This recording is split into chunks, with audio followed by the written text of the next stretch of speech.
4주차 2차 시 강의를 계속하겠습니다.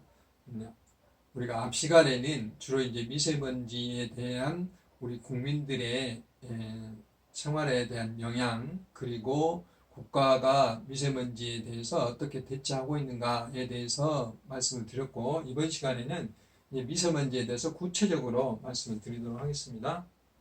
여기 보시면 광주의 사직공원의 전망대 모습이에요. 미세먼지가 없을 때하고 미세먼지가 있었을 때의 그 차이를 알 수가 있는데, 우리나라의 그 환경 지수를 이 EPI라고 그러는데요. Environmental Performance Index라는 그런 단위인데, 미국의 예일 대학교에서 2년에 한 번씩 그 환경 지수를 평가를 합니다. 되게 공기질이라든지 위생, 생물의 다양성, 기후변화 이런 다양한 분야를 가지고 점수를 계산을 해서 국가별로 순위를 발생하는 지수인데요. 이렇게 건강에 대한 영향, 공기, 물, 그 다음에 생물 다양성, 이런 기후변화 이런 다양한 분야를 가지고 평가를 하는데, 2018년도에 우리나라의 그 전체적인 그 순위가 60등이었거든요. 우리나라 경제 규모가 세계에서 10위 정도 되는데, 환경 성과 지수는 60등이니까 우리가 많이 뒤처진다라고 이야기를 할 수가 있어요. 100점 만점에 62.3점이니까 점수도 굉장히 낮은 편이죠. 우리는 주로 이제 그 자연 환경적 건강에서 52, 생태계 활용 면에서 78위 이렇게 되거든요. 그래서 주로 중금속과 수자원, 위생 분야에는 우리가 잘하고 있는 편이고, 특히 이제 미세먼지 때문에 공기질이라든지 생물 다양성, 대기질 이런 쪽에서는 순위가 굉장히 낮아서 60등 정도 됩니다. 그나마 이것은 이제 2016년도가 80등이었거든요. 이것에 비하면 20등이나 많이 이렇게 순위가 올라간 거예요. 그래서 그동안 우리나라가 노력을 했기 때문이라고 생각되고, 그럼에도 불구하고 대기질 분야가 119등, 그 다음에 기후변화 110등, 생물 다양성 144등이니까 상당히 많이 뒤처진다고 이야기를 할 수가 있어요. 그 다음에 이제 그 중에서도 이 미세먼지 노출 부분은 174등 하고 있고요. 초미세먼지의 인구 밀도당 그 노출 순위도 169등이기 때문에 우리나라가 미세먼지에 대해서 조금 더 관심을 갖고 많은 노력들을 해야 된다 하는 것을 알 수가 있습니다. 그래서 세계의 그 10위 안에 든 국가들과 그 다음에 뒤에서 10위 안에 든 국가를 나열을 해놨는데요. 되게 이제 중국, 인도, 방글라데시, 네팔 뭐 이런 나라들이거든요. 되게 이제 네팔, 방글라데시 이런은 연료 때문에 많이 그렇고요. 중국, 인도는 이제 인구가 많고 최근에 산업이 발달됨으로 인해서 이런 것들이 많이 발생한다고 이야기를 할 수가 있어요. 호주 같은 경우는 100점 만점에 100점이잖아요. 그래서 자연환경이 잘 보존되고 있고 공기질도 매우 이렇게 잘 관리하고 있기 때문에 1등을 차지했다고 생각이 되고, 그 다음에 바베이도스라는 아주 조그만 나라가 있는데요. 저기 중남미 쪽에 있거든요. 멕시코 오른쪽에 아주 조그만 섬나라인데 뭐 자연이 잘 보존되고 있어서 특히 이제 엄격한 환경법으로 자연환경이 잘 보존되고 있어서 공동 1위라고 할 수가 있고, 중동 쪽에 있는 요르단의 경우에는 이제 여기 와디엠이라는 붉은 사막의 살인인데요. 다른 그 주변 국가에 비해서 굉장히 깨끗한 공기를 유지하고 있어요. 99.6이나 점수가 높습니다. 3위를 차지했고, 또 캐나다의 경우에도 나이아가라 폭포인데 대기 오염 수준이 굉장히 낮아서 깨끗한 환경을 유지하고 있다고 볼 수가 있고요. 5등은 이제 덴마크인데 되게 북유럽 지역에 핀란드라든지 노르웨이, 아이슬란드 이런 데 대부분 다 청정한 나라로 꼽히고 있어요.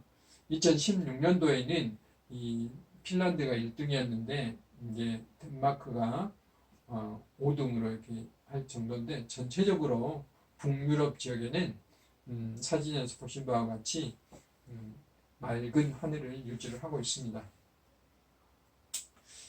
우리가 이제 과거에는 황사라는 단어를 많이 썼습니다. 황사는 말 그대로 이 모래바람이죠. 우리 그 몽고라든지 또 고비 사막, 이런 사막 지역에 있는 모래들이 바람을 타고 우리나라까지 오는 것이죠. 그래서 황사는 대부분 이런 그 모래 성분 또는 토양 성분인 마그네슘이나 철분들이 금속 성분들을 검출되는 거죠. 그래서 어떻게 보면 이게 이제 토양에 같은데 도움이 될 수도 있어요. 그렇지만 미세먼지는 이보다 훨씬 더 작은 먼지로 되어 있고, 중국에서 넘어오기도 하고 우리가 자체적으로 발생하기도 하고, 문제는 이제 그 안에 이 중금속이라든지 또는 미세먼지 자체가 발암물질로 이렇게 지정이 됐기 때문에 굉장히 훨씬 더 위험한 거죠. 미세먼지 모양을 이렇게 전자현미경으로 찍어놓은 모양인데요. 초미세먼지보다 훨씬 더 작죠. 그래서 이제 일반적으로 머리카락하고 비교했을 때 머리카락을 한 7번 정도 이렇게 쪼개면 미세먼지가 된다고 그래요. PM10이라고 읽는데 파티클 매터스라고 읽어요. 10마이크로미터 정도 되는 길이를 말합니다. 마이크로미터는 10억 분의 1 메타를 말하는 거거든요. 그래서 굉장히 그 적은 단위를 말해요. 초미세먼지는 PM2.5라고 하는데 2.5 마이크로미터.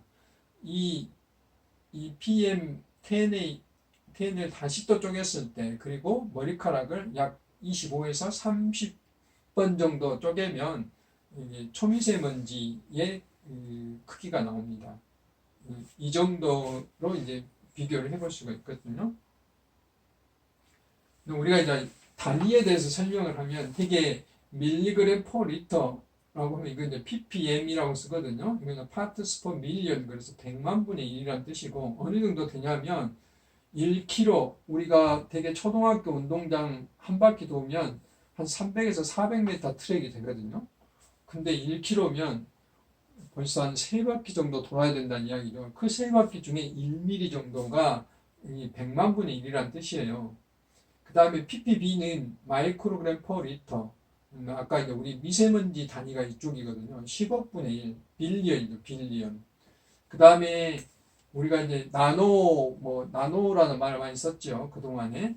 나노그램 퍼 리터는 ppt라고 그러는데, 트릴리언, 1조 분의 1 만에 지구를 24바퀴 돌았을 때 1mm. 이 10억 분의 1 빌리언은 ppb는 서울하고 부산을 왕복했을 때 1mm. 그러니까 얼마나 작은 단위의 그 미세먼지의 크기를 우리가 읽어볼 수가 있는 것이죠.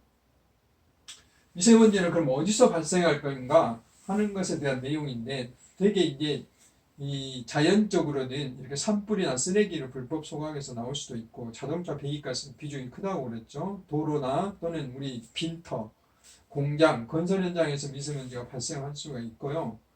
초미세먼지는 이것을 토대로 해서 되게 화석연료, 그러면 자동차 배기가스나 또는 발전소, 공장 이런 데서 이제 오염물질이 나오면 그 대표적인 게 우리가 뭐 쏙수, 녹수, 황산화물이거든요.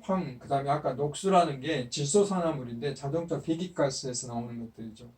뭐 검댕이라든지 이런 것도 포함되는데, 그 다음 농사질 때 사용하는 암모니아 이런 것들이 이제 햇빛이라든지 여러 가지 반응을 해서 또 다른 이제 그 알갱이가 만들어지는데, 이런 것들을 미세먼지라고 그래요. 그래서 이게 중요한 것은 미세먼지가 세계보건기구에 의해서 발암물질로 1급 발암물질로 지정이 돼서 우리가 이제 심각하게 여기는 거고, 초미세먼지 발생원인은 앞에서 말씀드렸다시피 화산 폭발이나 사막의 꽃가루도 이제 원인이 될 수가 있고, 주로 우리가 이제 문제 삼는 것은 인위적인 발생원이죠. 앞에서 말씀드렸다시피 자동차라든지 공장의 배기가스라든지 우리 생활장소, 뭐 고개를 굽는다든지 이런 것들이 전반적으로 원인이 될 수가 있습니다. 이것도 이제 화산 폭발 같은 경우는 자연적인 원인이 이거는 이제 일시적이니까 이렇게 상시 발생하는 것이 문제가 되겠죠. 초미세먼지의 구성 성분들을 우리가 이제 분석을 해보면 앞에서 말씀드렸다시피 이 황산, 그다음 질산 이 두 가지 쏙수녹수라고 그러는데 이게 이제 대부분 차지합니다. 그 외에 이제 우리가 흔히 말한 연기라고 하는 거 있죠. 시커먼 거. 그게 이제 검댕이라고. 이게 주로 이제 탄소에 속하는 거고요. 그래서 이제 미세먼지가 이제 어디서 오는가 이런 것을 판단할 때도 이런 그 성분들을 구체적으로 분석해 보면 중국서 왔는지 우리나라에서 발생하는지 어느 정도는 예측이 할 수 있다고 이제 합니다. 그래서 이제 미세먼지가 위험한 것은 우리가 이제 일반적인 먼지들은 우리 코를 통해서 이렇게 대부분 많이 걸러지거든요. 코 점막을 통해서. 그런데 미세먼지는 기도를 통해서 우리 폐 깊숙이까지 이렇게 들어오는 거예요. 깊숙이 들어와서 이제 그렇게 되면 특별한 단백질이 분비가 돼서 기관지염이라든지 폐 염증이라든지 이런 게 발생하는 것이죠. 그러니까 폐가 제대로 이렇게 산소를 받아들이고 내보내고 하는 우리의 그 폐라는 게 깨끗한 공기를 받아들이고 나쁜 공기를 내보내는 호흡을 하게 되는 아주 중요한 기관이잖아요. 지금 이제 코로나 바이러스도 폐를 공격해서 문제인데 이런 것들을 미세먼지가 폐포에 전부 이렇게 쌓이게 됨으로써 산소 공급을 할 수 없도록 만드는 이런 이제 문제죠. 그래서 그럼으로 인해서 심혈관 질환, 고혈압 환자에게는 특히 더 문제가 된다 이 말입니다. 여기 보신 바와 같이 이제 이 되게 초미세먼지가 되면 이 폐에까지 이게 들어온다 이 말이죠.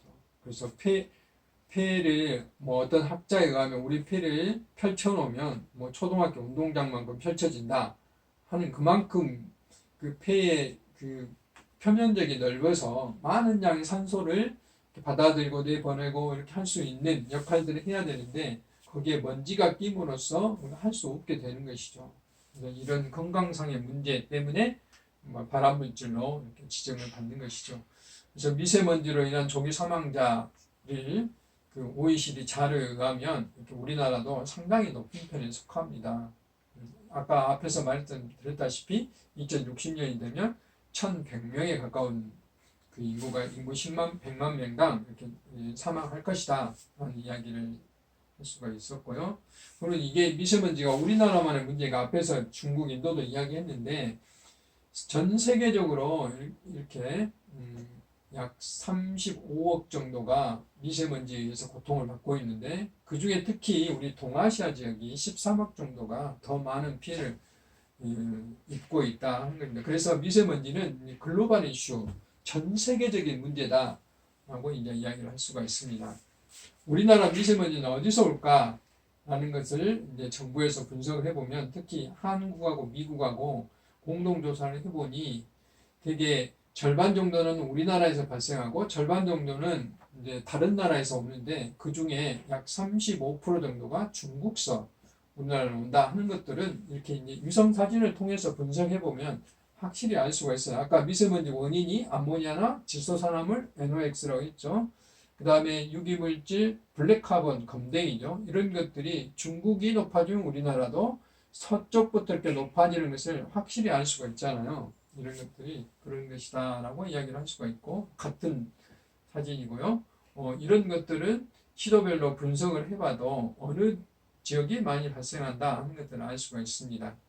그래서 이런 중국발 초미세먼지 이런 것들이 중국에서 영향을 즉각적으로 우리나라도 이렇게 받는다라고 할 수가 있어요. 아까 이제 퍼센트를 말씀드렸지만 국내 발생분이고 중국 발생분인데 그게 이제 그대로 이렇게 나올 수가 있는 거고 미세먼지가 발생해서 우리나라에서부터 거꾸로 해서 쭉 이렇게 가보면 중국이라든지 이런 데서 나온 하는 것들은 여러 가지 이런 것들을 모델링이라고 하는 건데요. 장거리 이동 역계적 분석, 역계적이라는 건 우리나라부터 거꾸로 이렇게 거슬러 가보면 어느 쪽에서 이것들이 온다 하는 것을 계절적으로도 알 수 있고 이런 분석하는 방법들이 있어요. 또는 이제 바람이 어떻게 부는가 하는 건 이건 바람장이라고 하는데 바람장을 검증해도 마찬가지고 또 이제 황사가 왔을 때 어디서 오는가도 이렇게 역계적 분석을 해보면 주로 이렇게 내몽고 지역에서 우리나라로 이렇게 많이 온다라고 이제 분석을 통해서 과학적으로 증명이 됩니다. 황사 왔을 때는 초미세먼지 성분보다는 이렇게 토양의 성분인 칼슘이나 마그네슘, 알루미늄이 높구나 하는 것들을 즉시 이렇게 알 수가 있는 것이죠. 그래서 우리가 장거리 이동은 중국이라든지 이런 데 어느 때 오는지 이건 확연히 우리가 이제 증명을 해볼 수 있는 것입니다. 이런 것들 주로 이제 도시에서 더 문제가 되는데 왜 도시에서 문제가 되는가 하는 것이 이제 고층 빌딩이 많다든지 자동차 수가 많다든지 이러므로 해서 바람이 잘 통하지를 않고 또 인구가 많다 보니까 과도한 에너지 소비 이런 것들이 복합적으로 작용해서 도시가 이제 그 교외보다는 훨씬 더 미세먼지에 대해서 더 문제가 되고 있죠. 보시다시피 미세먼지가 발생하려면 도시의 온도도 좀 낮아야 되고 나무도 많이 심어져 있어야 되는데 아스팔트가 깔려져 있어서 그 열을 많이 이렇게 흡수해서 온도가 올라간다든지 또는 물을 흡수하지 못한다든지 또는 자연적으로 배수가 일어나지 않는다든지 이런 이제 인위적인 배수 체제의 문제 이런 것들이 있죠. 그래서 이런 것들을 우리가 종합적으로 검토해보는 것이 이제 도시 열섬화라고 그러는데, 뭐 겨울철이나 여름철이나 이렇게 숲이 있는 주변보다 도시 지역이 훨씬 더 높은 온도를 보이는 것은 여러 가지 증명을 통해서 우리가 알 수 있고, 그럼으로써 광주 경우에는 이제 제가 OT 시간에도 말씀드렸다시피 광주를 이제 광프리카라고 할 정도로 광주의 폭염 일수, 열대야 일수가 이제 대폭적으로 증가됐다 하는 것을 알 수가 있어요. 우리 광주의 한낮의 폭염 상태고 밤에도 열대야가 식지 않고 도심에는 그대로 빨간 상태로 보여주고 있잖아요. 이게 도시 기후에도 영향을 미치고 있다 하는 것이죠. 그래서 이제 이런 열섬 원인은 여러 가지 도시의 아까 그 도시의 그 콘크리트라든지 아스팔트라든지 이런 표면의 재료, 그 다음에 우리 건물에다 자동차 이런 데 내뿜는 열기 이런 것도 바람길이 막혀져 있다든지 이런 것 때문에 도시 열섬이 일어나는데 이건 이제 여름에는 폭염 때문에 문제고 이런 것들이 겨울철에는 온도 그 바람이 일어나지 않기 때문에 공기가 정체되기 때문에 특히 미세먼지 발생에 큰 영향을 미치는 것이다 하는 것입니다. 한국의 미세먼지는 앞에서 말씀드린 대로 상당히 나쁜 수준에 이르고 있고요. 광주 경우도 그 미세먼지는 상당히 낮은 편인데 초미세먼지는 다른 도시와 비슷한 그런 상태를 보여주고 있고, 미세먼지가 심한 날의 경우에도 광주는 점차적으로 이게 증가가 되고 있어요. 미세먼지가 심한 날수, 일수는 증가되고 있는 것이죠. 그래서 이제 예측을 해보면 이대로 가면 2024년도에는 훨씬 더 나빠질 수가 있다 이 말이에요. 그래서 우리가 여러 가지 대책을 세워야 된다 하는 것을 알 수가 있고요. 그래서 이제 우리가 어떻게 저감을 할 것인가 이런 내용에 대해서는 이제 다음 강의 시간에 이야기를 할 텐데, 앞에서 말씀드린 특히 우리가 이제 중국에서 오는 내용들은 뭐 중국하고 여러 가지 협상을 거쳐야 되겠지만 우리나라에서 자체로 발생하는 것은 주로 이제 자동차에서 주로 발생하는 경우가 상당히 많기 때문에 자동차를 이제 뭐 국가에서 앞으로 계속 제가 강의를 하겠지만 그 5등급 경유차는 운행을 제한한다든지 이제 점차적으로 이런 자동차는 사라지게 해야 되겠죠. 뭐 전기 자동차라든지 그다음에 수소 자동차라든지 이런 자동차의 성능을 친환경적으로 바꾼다든지 이런 노력이 필요할 것 같고요. 그다음에 도시의 환경을 이제 가능하면 도시 숲을 많이 만들고 이럼으로써 그 도시의 열기를 많이 발생하지 않게 함으로 인해서 바람길을 충분히 이렇게 소통하도록 만들어서 공기가 이렇게 활발하게 움직일 수 있도록 미세먼지가 확산이 될 수 있도록 이렇게 함으로써 미세먼지를 이제 저감하는 노력들을 해야 되겠죠. 그래서 이번 시간에는 주로 이제 미세먼지가 크기별로 PM10이 있고 PM2.5가 있는데 머리카락의 크기하고 비교해서 PM10은 대개 7번 정도 쪼갠 정도 수준이다. 10마이크로미터 정도 된다 했다는 말씀을 드렸고 마이크로미터는 10억 분의 1 메타라고 이제 제가 말씀을 드렸습니다. 그래서 PM2.5 같은 경우는 굉장히 크기가 작기 때문에 우리 폐 깊숙이까지 들어가서 폐가 산소를 운반하는 데 영향을 미쳐서 특히 이제 호흡기 계통에 문제를 많이 일으킨다라는 것까지 이야기를 했고, 그래서 지금 현재의 우리나라 상태는 주로 이제 이런 자동차라든지 산업이라든지 특히 발전소 같은 데서 미세먼지를 많이 발생하기 때문에 이런 것에 대한 체감 노력이 필요하다라는 것까지 제가 말씀드렸습니다. 그러면은 잠시 쉬었다가 이제 제 3차 시에서 뵙도록 하겠습니다.